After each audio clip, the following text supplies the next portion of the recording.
Hi everyone, सबसे पहले आप सभी को मेरा प्यार भरा प्रणाम। दोस्तों, कैसे आप लोग? स्वागत है आपका एक और नई वीडियो में, नए दिन की शुरुआत के साथ, सूरज की नई किरण के साथ और नए अनुभव के साथ। जैसे कि आप सभी लोगों को पता है, मैं आप लोगों से साझा करती हूँ अपने कर्मयोग के द्वारा होने वाले डेली अनुभवों को, डेली बेसिस पर कर्मयोग के द्वारा। और ऐसा उम्मीद करती हूँ कि आप लोगों को मेरे वीडियो के माध्यम से कुछ ना कुछ सीखने को ज़रूर मिलता होगा। आज मैं फिर से लेकर आई हूँ एक और नई वीडियो, और ऐसा उम्मीद करती हूँ कि आप लोगों को मेरी वीडियो के माध्यम से थोड़ा बहुत सीखने को ज़रूर मिलेगा। तो चलो शुरू करते हैं बिना देरी करे हुए।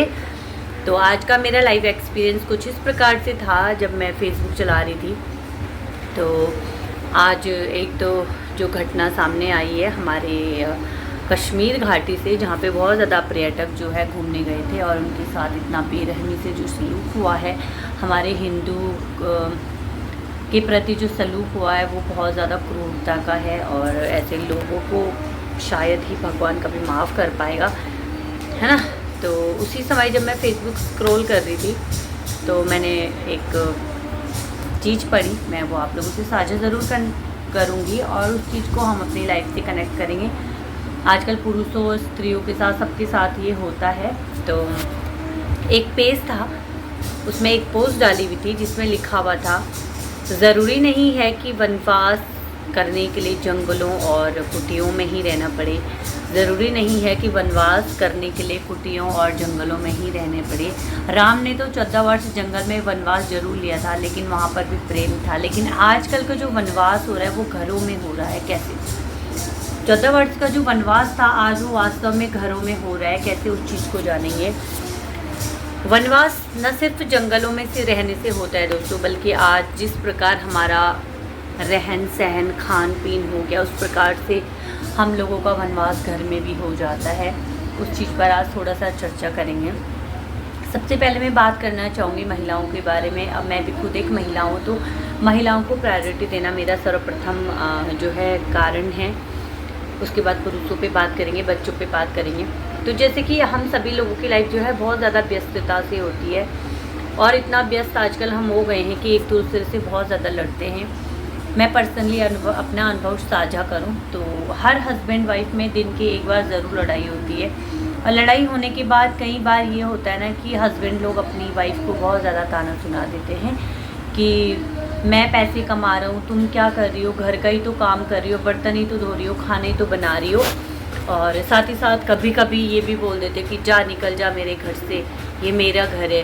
क्यों भाई, जब तू लेकर आया था तब तेरा घर कहाँ से हुआ, है ना। हर किसी महिला की ये कहानी है, ज़्यादातर वुमेन्स की ये कहानी है जो घरों में रहती हैं और उनके हस्बैंड जो लड़ाकू हस्बैंड होते हैं। कोई कोई तो अच्छे होते हैं, मैं सारे पुरुषों को नहीं बोलना चाहूँगी, क्योंकि इस दुनिया में कई आज अच्छे पुरुष भी हैं जो अपनी वाइफ की बहुत इज्जत करते हैं और उनको सम्मान देते हैं। लेकिन कई पुरुष है अपने जॉब का जो है रौब जमाते हैं और ऐसा बार बार अपनी पत्नियों को बोलते हैं कि जा घर से निकल जा, मैं पैसे कमा रहा हूँ, तू क्या कर रही। क्यों भाई, तू फ्री में लाया था क्या, मीशो से ऑर्डर किया था क्या? हाँ, जो फ्री में मिलेंगे, मीशो पे भी पेमेंट में मिलते तो तुझे कहाँ से फ्री में मिल जाएंगे। भाई, हमारे माँ बाप ने इतना ज़्यादा पाला है, हमको इतना बड़ा किया है और अपनी संपत्ति तुझे सौंपी है। तू किस चीज़ का पति है जब तू हर रोज़ अपनी वाइफ को ताने देता है, किस चीज़ का, है ना। तो उन महिलाओं के साथ ये होता है, वो महिलाएं अक्सर चुप रह जाती हैं, अपनी सारी ख्वाहिशों को मार देती है, अपने सारे सपनों को मार देती है। जो सपने देखे थे वो तो मर जाते हैं, साथ ही साथ उन पतियों के जुर्म भी सहना पड़ता है। तो ये एक प्रकार का वनवास ही हुआ। राम जी ने तो 14 वर्ष जो है जंगल में जो खुशी खुशी अपनी रानी के साथ वनवास काटा था, लेकिन उनके जीवन में भी सीता जी के जाने के बाद कई सारे बदलाव आए थे। लेकिन जो घर में वनवास होता है ना, वो बहुत ही ज़्यादा डेंजरस होता है, क्योंकि आए दिन इस वनवास में झगड़ा होता है, लड़ाई होती है, और उस लड़ाई में कब हम अपनी मेंटल हेल्थ को खो देते हैं हमें पता ही नहीं चलता है। और एक समय आता है कि हम सभी लोगों से बात करना बंद कर देते हैं और चुपचाप जो है रहते हैं। तो वो एक प्रकार का वनवासी हुआ। अपनी खुशियों का गला काट देना, अपने जुबान बंद करना, सब चीज़ को त्याग कर बैठ जाना, वो एक प्रकार का वनवासी है। बात करेंगे पुरुषों के ऊपर।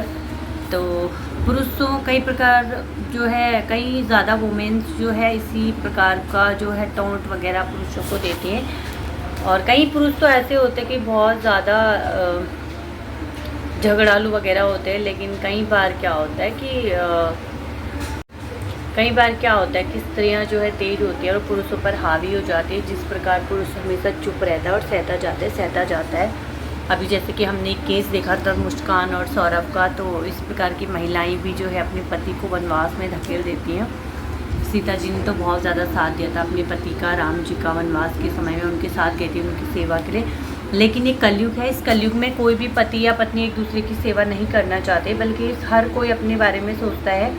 क्योंकि ये जीवन ही इतना कठिन हो गया है, इतना ज़्यादा लाचार हो गया है, इतना ज़्यादा जो है इसमें खुशियाँ नहीं हैं जितना दुख है ना। एक दूसरे को समझने के बजाय हम एक दूसरे को आरोप लगाते हैं, और ये भी एक प्रकार का वनवास होता है। तीसरा, बच्चों की बात करेंगे। जैसे कि आजकल गांव में कोई रहना नहीं चाहता है ना, हर कोई बाहर ही रहना चाहता है सिटीज़ में। और जब हम गांव में रहते हैं, हमारा बचपना जब गांव में होता है तो बहुत सुंदरता से बचपना बीतता है। बच्चे जो है आंगन में खेलते हैं, कूदते हैं, मिट्टी में खेलते हैं, झरने वगैरह में खेलते हैं। और शहर में आते ही वो जो है रूम के अंदर बंद हो जाते हैं, घरों के अंदर बंद हो जाते हैं, खिड़कियों से देखते हैं।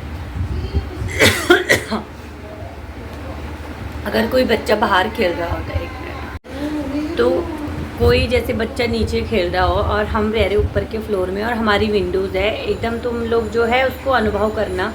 और हम खिड़की से देख रहे हैं कि हमारा बच्चा खिड़की से देख रहा है कि एक बच्चा नीचे खेल रहा है, क्योंकि उसके पास घर है, उसके पास छत है, हर चीज़ की सुविधा है, वो खेल रहा है आज़ादी से। और हमारे बच्चे जो है एक एक रूम में बंद करके रह जाते हैं और वनवास की ज़िंदगी वो काटते हैं, है ना।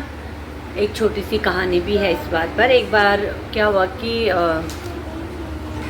एक जो माता पिता थे वो हमेशा अपने बच्चों को जो है बंद करके रखते थे रूम में, और बच्चे नीचे जो है गार्डन में खेलते रहते थे। तो वो जो खिड़की से देखता रहता था, तो जब वो खिड़की से देखता था तो उसके मम्मी पापा उसको खींच के एकदम ले जाते थे। तो वो देखता रहता था कि नीचे बच्चे कितने आज़ादी से रहते हैं। अपने मन में ही वो बोलता रहता था कि काश मैं भी नीचे जाऊँ और खेल पाऊँ।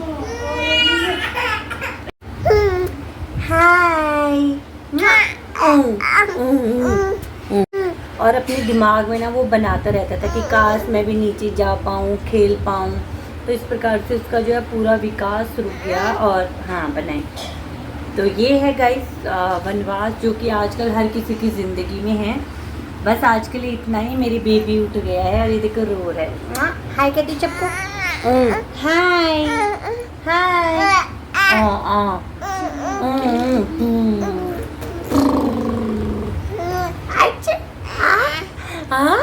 हाँ जी हाँ जी हाँ जी। तो इस प्रकार से ना हम लोग आजकल वनवास को जीते हैं। और बहुत अच्छी पोस्ट थी मेरे फ़ोन में, अगर होगी तो मैं यहाँ पे लगा दूँगी।